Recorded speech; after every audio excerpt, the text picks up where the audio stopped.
Coach কাবরেরাকে বরখাস্তের দাবি তুলেই কি ন্যাশনাল টিমস কমিটি থেকে নিজের জায়গা হারালেন সাখাওয়াত হোসেন ভূঁইয়া শাহীন? আপাত দৃষ্টিতে দেখলে ব্যাপারটা তেমনই মনে হবে যে ফুটবল ফেডারেশনের যে কোড অফ কন্ডাক্ট আছে নির্বাহী কমিটির সদস্যদের জন্য সেটা তিনি ভঙ্গ করেছেন। ফলে সভাপতি তাবিদ আওয়াল এইরকম একটা সিদ্ধান্ত নিয়েছে যে তাকে কমিটি থেকে সরিয়ে দিয়েছে। এটা হচ্ছে সাদামাটা ভাবে এটাই, কিন্তু এর পেছনে তো অবশ্যই বড় কোনো কারণ আছে। শুধু যে কোড অফ কন্ডাক্ট ভঙ্গ করেছেন এর জন্যই না, কারণ একই কাজ অন্যরা করছে, তাদের বেলায় কোনো শাস্তি বা কোনো রকম উচ্চবাচ্য কিছু নেই, তাহলে এটা হলো কেন? এই ব্যাপারটা ঘাটতে গিয়ে আমি অনেকগুলো আসলে কি বলবো ক্লু বলি, তথ্য বলি, যেগুলো পেয়েছি সেগুলো আপনাদের সাথে একটু শেয়ার করার চেষ্টা করি। তারও আগে বলে নেই যে এই কাবরেরা ইস্যুতে সাখাওয়াত হোসেন ভূঁইয়া শাহীনকে যখন আসলে ন্যাশনাল টিমস কমিটি থেকে সরিয়ে দেওয়া হলো, তখন আমি মোটামুটি একটা নিশ্চিত হয়ে গেছি যে কাবরেরাকে এই মেয়াদে তো সরানো হচ্ছেই না, আরো 2-1 মেয়াদ হয়তো বাড়ানো হতে পারে। আমার কাছে সেরকমই মনে হয়েছে। এখন কেন মনে হয়েছে সে ব্যাপারগুলো একটু আপনাদের খোলাসা করি। আর এর জন্য একটু পেছনে যেতে হবে যে কাবরেরার নিয়োগটা হয়েছিল কখন? কাজী সালাউদ্দিনের সময়। তারও আগে টেকনিক্যাল ডিরেক্টর হিসেবে কার নিয়োগ হয়েছিল? পল স্মলি।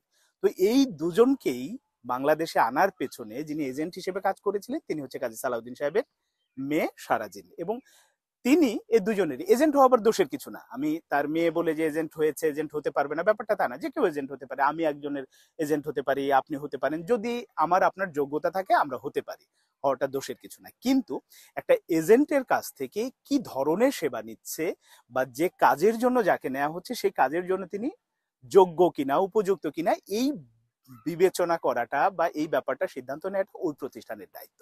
এখন যদি ব্যাপারটা এমন হয় যে না, যোগ্য অযোগ্য এত কিছু দেখার দরকার নাই, আমাদের শুধুমাত্র যে কমিশনের ব্যাপারটা দরকার, এটা নিশ্চিত হলে কত পার্সেন্ট বেশি পাচ্ছি কম পাচ্ছি এইটার উপরে নির্ভর করে আমরা সিদ্ধান্ত নেব, তাহলে তো ভিন্ন কথা। এবং সেটাই হয়েছে কাবরেরার ক্ষেত্রে।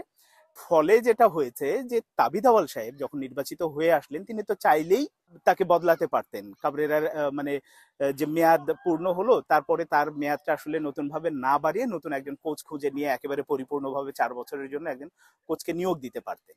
তিনি সেটা করেননি। কেন করেননি? ওই যে আগেই বলেছি যে এই কমিটির উপরে, তাবিদ আওয়ালের এই কমিটির উপরে যতটা না তার নিয়ন্ত্রণ আছে তার চেয়ে বেশি নিয়ন্ত্রণ হচ্ছে তার বড় ভাই কাজী সালাউদ্দিনের।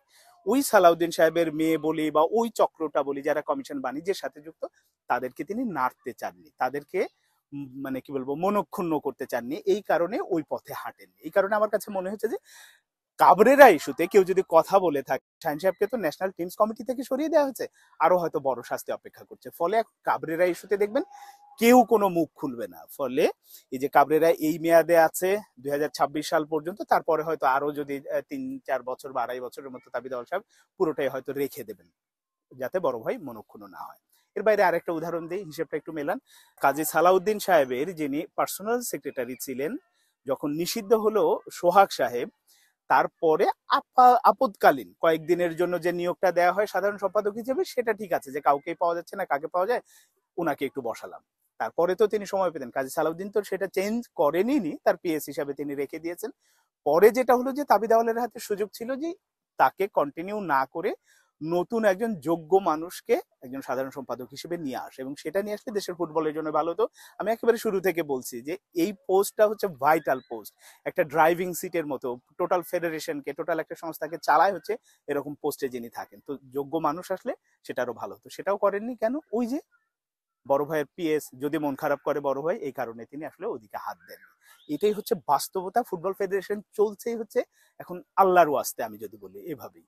কারণ তাবিদ আওয়াল সাহেব নিজে ব্যস্ত আছেন ম্যান পাওয়ার বিজনেস নিয়ে। আজ এ দেশ কাল ও দেশ, বিভিন্ন জায়গায় আমাদের ওই যে দেশে কারেন্ট যাওয়ার মতো, যে উনি কারেন্ট আসে না, মানে যায় না, মাঝে মাঝে আসে, তো ওই ব্যাপারটা হয়ে গেছে যে তাবিদ আওয়াল সাহেব দেশে আসেন মাঝে মাঝে, বেশিরভাগ সময় বাইরে থাকেন, এবং কি কারণে বাইরে থাকেন এটা কম বেশি বিভিন্ন সংবাদ মাধ্যম এখন সেটা তুলেও ধরছে। এই হচ্ছে অবস্থা। ফহাদ করিম সাহেব নিজে তার কমিশন বাণিজ্য বুঝে নিচ্ছেন, ইমরুল হাসান সাহেবকে চাপে রাখা হয়েছে, অন্যান্য কমিটির কেউ তো পালিয়ে আছে, কিরণ সাহেব তার মতো করে বিজনেস যাই বলে সবকিছুই হয়ে যাচ্ছে। কিন্তু ফুটবলটা নিয়ে আমরা যে স্বপ্ন দেখছি, হামজা সামিদ সৌমেদের মাধ্যমে আমরা যে নতুন দিনের স্বপ্ন দেখছি, ওই স্বপ্নটা আমাদের মনের মধ্যে রাখাটাই ভালো। কারণ ফুটবলের উন্নয়নের জন্য আসল জায়গাগুলোতে যে কাজ করা দরকার সেটার ধারে কাছেও নেই। প্রত্যেকেই আছেন অন্য ব্যস্ততায়, শুধু আমরা আছি একটা স্বপ্ন নিয়ে, স্বপ্ন দেখা নিয়ে যে বোধ হয় চেঞ্জ হয়ে যাবে। কিন্তু যারা ফুটবলটা পরিচালনা করছেন তাদের মাথায় ভাই ফুটবল নাই। এটা মনে হতে পারে যে আমি হয়তো খুব বেশি বাড়িয়ে বলছে, আসলে তাদের মাথায় ফুটবলটা নাই। এই কারণে আমরা যতই কথা বলি, যতই স্বপ্ন দেখি, ওনারা যদি ঠিক না হন কোনো লাভ নাই। যে অবস্থায় আছে সেখানেই থাকবে।